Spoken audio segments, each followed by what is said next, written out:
आज के इस वीडियो में हम डिस्कस करेंगे थ्योरम ऑफ पैरेलल एक्सिस के बारे में। यहाँ पे मैंने एक प्लेन लेमिना बॉडी बनाया हुआ है जिसका जी जो है वो है सेंटर ऑफ ग्रेविटी।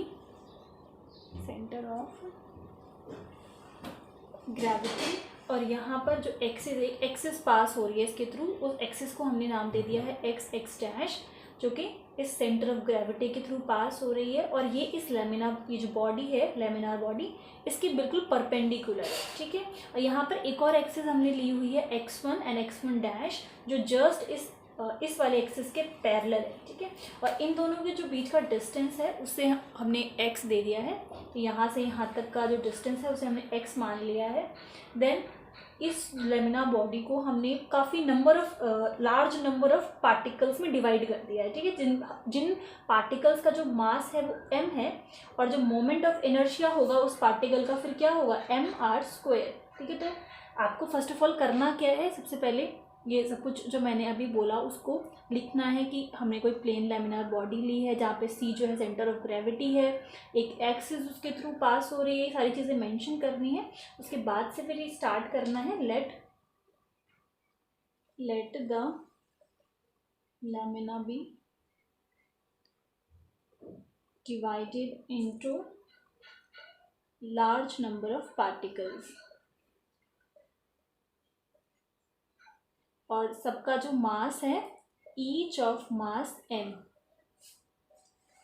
सो जो मोमेंट ऑफ इनर्शिया होगा, मैं यहाँ पर I लिख रही हूँ मोमेंट ऑफ इनर्शिया को, the moment of inertia of the particle जिसका मास m है किसी पॉइंट एट P पे, जो मैंने यहाँ पर बनाया हुआ है, that will be about the axis at P, about the axis x1 dash, about this axis वो होगा इज इक्वल्स टू mr²। अब क्योंकि हमने इस लेमिना को काफ़ी सारे लार्ज नंबर ऑफ पार्टिकल्स में डिवाइड कर रखा है, और मगर मुझे मोमेंट ऑफ इनर्शिया निकालना हो, मोमेंट ऑफ इनर्शिया, ठीक है, उसको मैं I0 का नाम दे रही हूँ, moment of inertia of whole lamina about axis x1 dash. So इसको हमने I0 इज इक्वल्स टू क्या हो जाएगा। अब क्योंकि हम पूरे लेमिना की बात कर रहे हैं, mr² सिर्फ एक तो ही बात कर रहे थे, तो समीशन लग जाएगा, सबके लिए बात कर रहे हैं यहाँ पर, तो ये हो जाएगा समीशन mr²। ठीक है।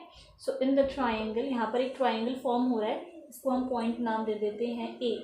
ठीक है। सो इन अ ट्राइंगल OAP, पाइथागोरस से यहाँ पे क्या हो जाएगा, OP²। तो हम ये रिजल्ट यूज़ कर सकते हैं पाइथागोरस से। अब यहाँ पर OP की क्या वैल्यू है, OP ये हम R मान लेते हैं। So this OP is equals to हो जाएगा R²। OA will be x plus h का whole square, then AP² as it is रहने देते हैं। R² is equals to this will be x² plus में h² प्लस में 2xh and AP² as it is. अब AP² की यहाँ से अगर हम वैल्यू निकालें AP² की, तो यहाँ पर एक ट्राइंगल और फॉर्म हो रहा है, APG नाम दे देते हैं, तो जिसमें GP² या PG² प्लस में, सॉरी AP² की वैल्यू निकालनी है, तो यहाँ पर नेगेटिव आ जाएगा, माइनस दिस GA²। अब इनकी क्या मेजरमेंट है, GP इज़ y² माइनस में GA इज़ h²। ठीक है। तो ये AP² की वैल्यू यहाँ से आ गई, दिस इज स्क्वायर, ये इधर पुट कर देते हैं। So R² is equals to x² plus में h² प्लस में 2xh एंड AP² की जगह y² माइनस में h²। सो h² से h² cancel, R² is equals to x² plus में y² प्लस में 2xh। यहाँ पे हम R² की वैल्यू इसकी वजह से निकाल रहे थे क्योंकि हमें यहाँ पर पुट करना है। ठीक है। अब पुट कर देते हैं, इसको इक्वेशन नंबर 1 मान लेते हैं। So put this value in equation number 1। So क्या हो जाएगा, I0 is equals to summation m, और R² की वैल्यू x² प्लस में y² प्लस में 2xh। अब इसको अगर अंदर मल्टीप्लाई करेंगे तो this will B mx² plus में m y² प्लस में m 2mx(h). ठीक है, अब यहाँ पर ये जो है summation mh this will B summation mh this will be 0 because आपको यहाँ पर रिजल्ट लिखना है because the body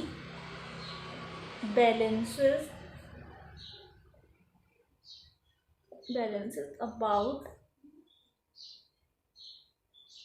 center of mass at G, because the body balances about the center of mass at G, so therefore जो m summation of mgh that will be 0, ये 0 हो जाएगा। और हम ये जानते हैं कि जो g की वैल्यू है वो कांस्टेंट होती है, तो हम सिर्फ क्या लिखेंगे समीशन mh विल बी 0, इसलिए ये लिखा हुआ है। ठीक है, और इसकी वैल्यू यहाँ पर पुट कर देंगे।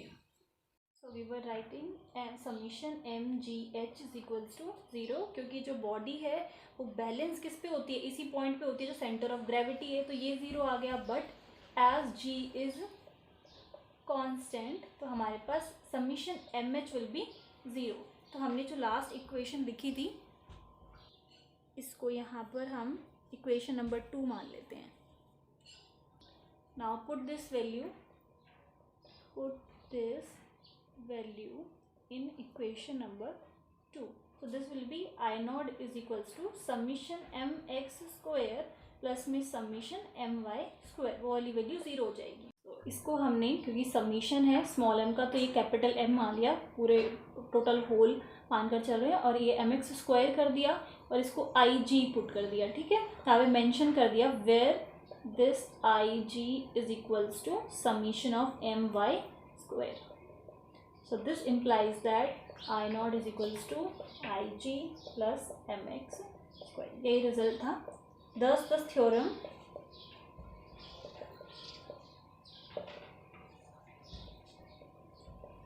of parallel axis states that, ये important line है, states that moment of inertia of a body, states that moment, I से mention कर देती हूँ, moment of inertia of a body about any axis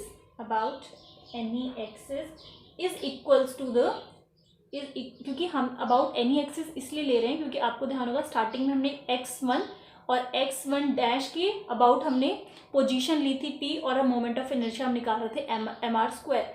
so about any axis इसलिए हमने लिखा है, और एक की जो एक्सिस हमने ली थी, इम्पॉर्टेंट चीज़ ये है ये पैरेलल थी, ये एक्सिस किसके पैरेलल थी, x डैश के पैरेलल थी। ठीक है, इसलिए हम ये चीज़ मेंशन कर रहे हैं। So this is equals to sum of moment of inertia of a body about a parallel axis. ठीक है, ये जो मैंने लिखा है अबाउट अ पैरेलल एक्सिस, मैं पूरा ही मेंशन कर देती हूँ, सम moment of inertia of the body about a parallel axis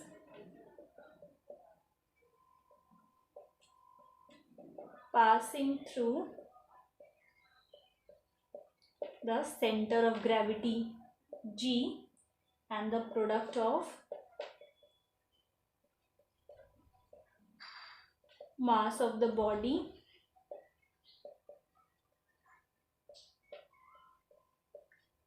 and the square of perpendicular distance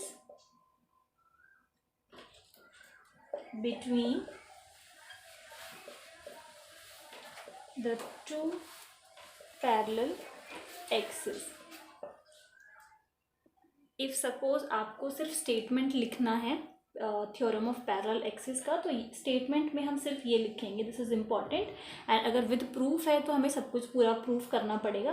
तो ये कहती है थ्योरम, दस the theorem of parallel axis state that जो मोमेंट ऑफ इनर्शिया होगा अबाउट एनी एक्सिस, जैसा कि अबाउट एनी एक्सिस में हमने x1 डैश लिया था, that will be equals to, इसी से आप डेफिनेशन बना सकते हो, इज इक्वल्स टू, आपको याद होगा आई नॉट हमने वो मोमेंट ऑफ इनर्शिया माना था, so that will be equals to the sum of, यहाँ पर सम किया हुआ है, किन दो चीज़ों का सम है, सम ऑफ मोमेंट ऑफ इनर्शिया, ठीक है, और about the of the body about the parallel axis my² जिसको हमने माना था, ठीक है, and passing through the centre of gravity g, और हमने क्या लिया है, प्रोडक्ट लिया है, एक तो मास का and the square of the distance between two parallel axis, दो पैरेलल एक्सिस के बीच में जो डिस्टेंस था x, उसका हमने स्क्वायर लिया है, ठीक है। तो दिस इज़ वेरी इंपॉर्टेंट, ये लिखना और स्टेटमेंट लिखना इफ सिर्फ आपको स्टेट करना है, state theorem of parallel axis. So I hope आपको थ्योरम क्लियर है, बट अगर आपको कोई डाउट है तो आप लोग मुझसे पूछ सकते हैं। Thank you.